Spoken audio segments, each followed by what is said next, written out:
Guys, I wanted to show you this really beautiful leather bag that I received from the company. I wanted to give you guys like a closer look to it to see, if you're thinking about purchasing.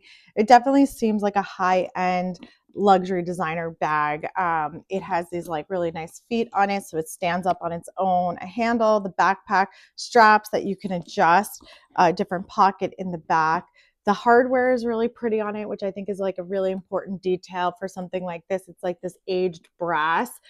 Everything feels very high quality. I wanted to give you a closer look inside. I think this is a great bag if you're commuting, if you just need like some extra storage or something when you're going out and about, like on vacation. This is perfect for my laptop, fits in here.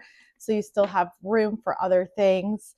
So you can see if you needed to like use it for commuting or, traveling.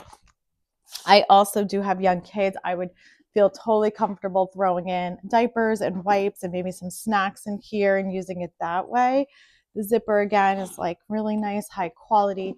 The color is this like really pretty brown, and you can see it does stand up. So I like that about that. Like I like to not have to lay my bag down on the ground. It can just stand up like that. It comes with this duster. The way that it's packaged and delivered is really great. It like seems like it's very high end. So I wouldn't hesitate to send this as a gift to somebody. If you're needing a new leather bag, I would definitely go ahead and grab this one.